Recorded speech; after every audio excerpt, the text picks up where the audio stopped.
Ministro, já que demora tanto, o senhor acha que essa decisão do referendo na Venezuela vai pressionar o Congresso brasileiro a favor ou contra a votação rápida da entrada do país no Mercosul? Um. E dois, há condições políticas para o Congresso brasileiro rever o acordo de Itaipu? Bom, são duas perguntas bem diferentes, né? E com relação à primeira, primeiro eu acho que o Congresso brasileiro não deve ser pressionado nem por nada, nem por ninguém, nem pelo Executivo, nem por eventos da Venezuela. Eu estou respondendo a sua pergunta. Estou respondendo a sua pergunta. Eu acho que o Congresso brasileiro vai decidir soberanamente sobre uma questão que é relativamente simples, na minha opinião. Interessa ao Brasil ter a Venezuela dentro do Mercosul? Interessa ao Brasil expandir as suas relações econômicas? Interessa ao Brasil, inclusive, ter alguma capacidade de influência sobre a Venezuela, que teve no passado, o próprio referendo revocatório, você acompanhou isso, o Brasil acompanhou de perto, né? Agora não foi preciso, mas em outras ocasiões pode vir a ser, esperemos que não.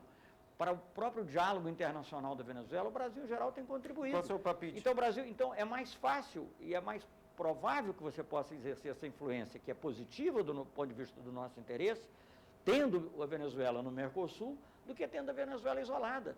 Não é? Quer dizer, primeiro que eu não acredito em isolamento, não é uma boa política. E o país é nosso vizinho, temos que cooperar com ele. E está num processo de mudança social que tem muitos aspectos positivos que a gente tem que reconhecer. O Raymond perguntou, está para ser aprovado? Vai ser aprovado? Qual é a tendência? Eu creio que sim, eu creio que será aprovado, vamos ver. O senhor teve uma reunião com o presidente do Senado faz pouco, não, que tratou sobre esse tema. O presidente do Senado já disse publicamente que nós vai obstruir, mas não disse que vai... Mas vamos ver, é uma votação, é livre, o Senado brasileiro, o Congresso brasileiro é soberano, evidentemente nós tentaremos persuadi-lo, né, daquilo que nós acreditamos que é o certo, mas ele se pronunciará ao final soberanamente. Nós vamos ter que fazer mais um intervalo e voltamos daqui a pouco com o ministro Celso Amorim.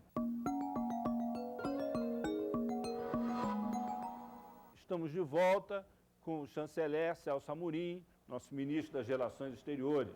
Participam dessa conversa a jornalista Eliane Cantanhede, colunista da Folha de São Paulo, e o jornalista Raymond Collet, da agência Reuters. Nós vamos voltar mais uma vez a esse bloco com uma pergunta de telespectador. Ministro, por que o senhor está tão preocupado com as medidas protecionistas adotadas por outros países, né, em relação à crise econômica? Bem, porque as medidas protecionistas, elas fazem mal ao comércio, fazem mal à produção de um modo geral, elas tenderão a agravar a crise e afetarão os empregos dos brasileiros. Então, eu acho que essa é a resposta simples. No caso, ministro, do pacote americano que o Congresso aprovou faz pouco, um pacote de estímulo econômico que inclui uma cláusula que chama Buy American, compra americano, que deve favorecer as companhias americanas. O que concretamente o Brasil pode fazer? Ir ao OMC é uma opção real nesse caso? É uma opção real. Eu acho que nós temos que estudar duas coisas, né? Primeiro, saber se há prejuízo efetivo para empresas brasileiras, produtos brasileiros. Isso é uma coisa que nós estamos vendo com o setor privado. Nós tivemos até uma reação, até pública, do Instituto de Siderurgia, de que achava que isso não ia afetar muito. Não sei, teremos que ver, até porque a implementação disso vai ocorrer aos poucos. Não é diretamente o governo federal americano fazendo as compras, ele vai distribuir entre estados, entre vários programas, etc. Então, esse é um aspecto. O outro aspecto que eu acho que nós teríamos que ver é o aspecto legal. Esse é mais complexo, mas, de qualquer maneira, precisa de estudos desde já.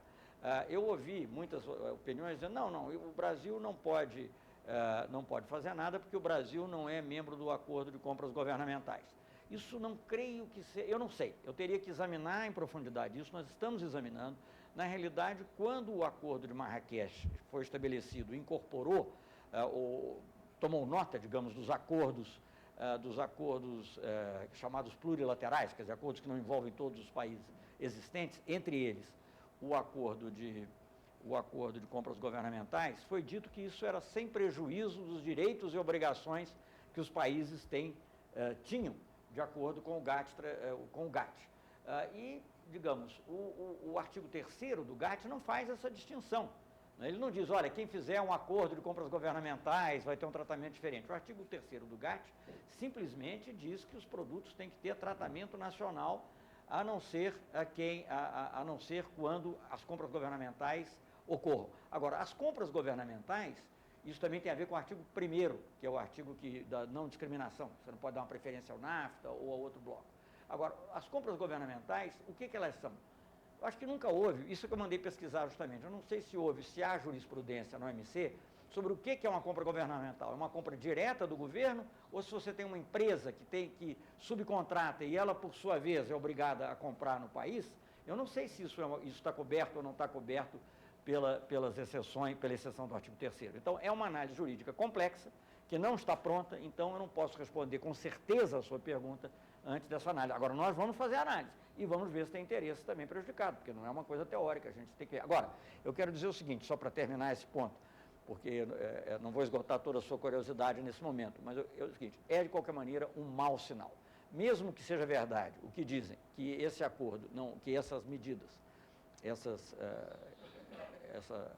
a inclusão desse aspecto nas medidas de estímulo, não vai mudar nada do que já existe, porque eu já ouvi muito dizer essa teoria, que não mudará nada do que já existe, mas é um mau sinal. É um sinal que não é positivo no momento em que a economia mundial precisa se relançar. E qualquer coisa que contribua para uma visão protecionista, isolacionista do mundo, aliás, não sei o que estou dizendo, não, são os próprios economistas americanos mais lúcidos que estão dizendo. Ministro, há uma expectativa no mundo, e aqui no Brasil não é diferente, com relação ao presidente Obama, à política internacional, à política econômica do novo presidente dos Estados Unidos. O senhor deve viajar na próxima semana para os Estados Unidos. Qual é a agenda do Brasil junto ao novo governo do presidente Barack Obama?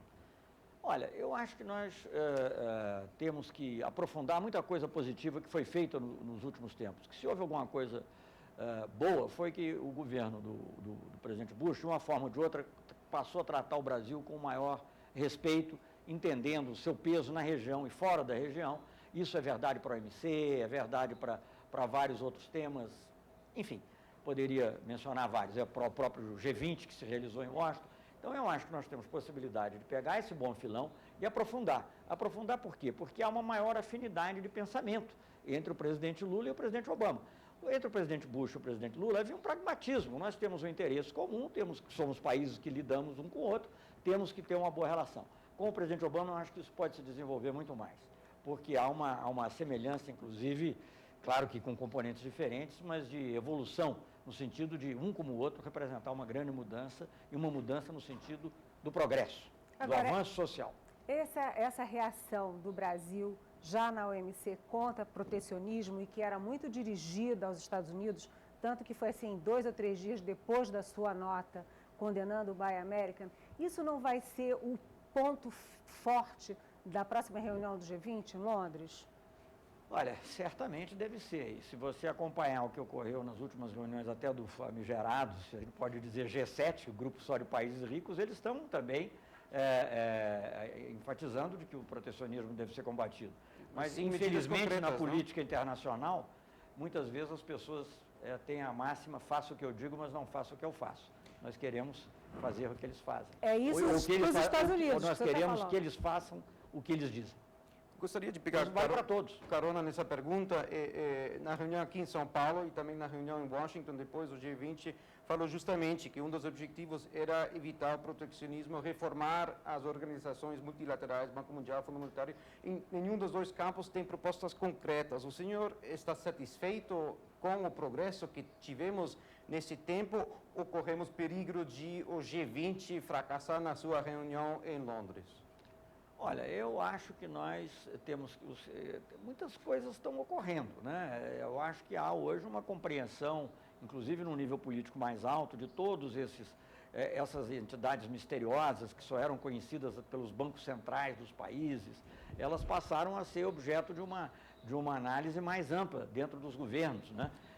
E isso vai permitir que haja muito mais propostas concretas. Nós temos várias ideias muito claras em relação a alguns aspectos, a necessidade de mudar a governança do FMI, uma melhoria no sistema de cotas, no sistema de voto, e também na capacidade de supervisão que o FMI deve ter sobre não só as economias dos países em desenvolvimento, mas também dos países desenvolvidos, e também que tem que haver uma supervisão, aí eu não sei exatamente se deve ser o FMI ou se deve ser algum outro órgão daqueles de Basileia, mas a supervisão sobre o sistema bancário, porque afinal foi ele, sistema bancário privado, que nos deixou todo nessa situação.